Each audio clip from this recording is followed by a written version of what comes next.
the nurture of my touch, my eyes focused on her eyes, my ears tuned to her voice. My investment in her from infancy forward are paying off.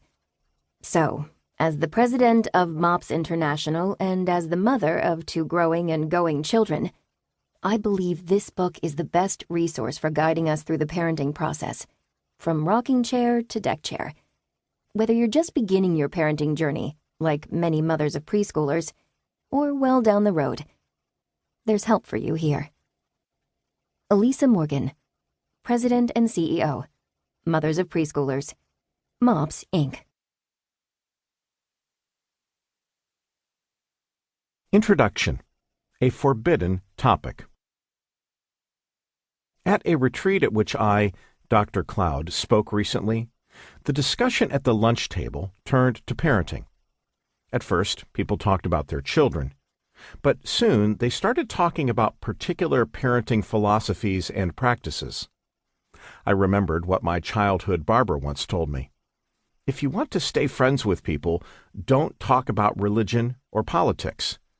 I think he should have added parenting to his list of forbidden topics. As the table discussion progressed, battle lines were drawn. In fact, I was reminded of Buffalo Springfield's classic song of the 60s, For What It's Worth. Battle lines being drawn, nobody's right if everybody's wrong. People carrying signs mostly saying hurrah for my side. Although people were prefacing their remarks with conversational niceties, I could feel the underlying tension. On one end of the spectrum, my luncheon partners advocated structure and control at the expense of everything else. To raise an obedient child is the most important thing. On the other end, they advocated love over structure. Having a child feel loved and secure in love is primary. Structure plays a secondary role. Then there were those who emphasized the sinfulness of children. According to them, if you didn't seize every opportunity to focus on getting control of the little sinners, you would lose them for sure. Still others emphasized the inherent goodness and innocence of children, feeling that they only sin when they have been first mistreated by the outside world. The tone of their voices and the expressions on their faces revealed that each saw the other side as a villain. Where is this conflict coming from? I thought to myself. Why can't they just discuss their viewpoint without vilifying those who disagree? As I listened further, some things made sense. I understood why there was so much passion around the table.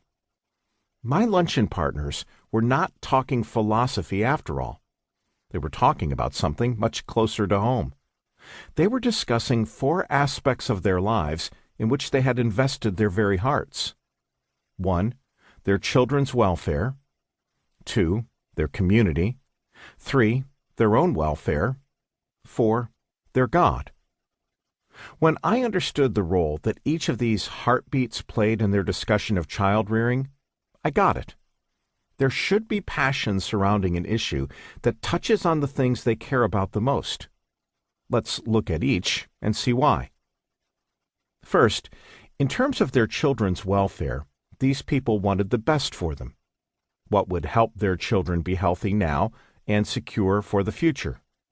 What discipline would give their children the ability to say no to drugs? What would help them to succeed in school? How do parents make sure that their children grow up to be capable of intimacy and love? What can they do in a child's early years to prevent divorce later on? For these reasons, parents can hardly stay neutral when talking about parenting practices.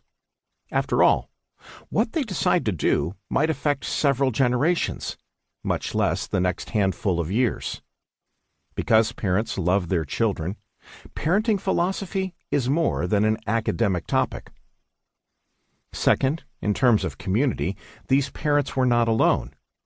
Instilled in their thinking were the admonitions of the people with whom they live day to day. Their friends, families, and church groups were all telling them what to do.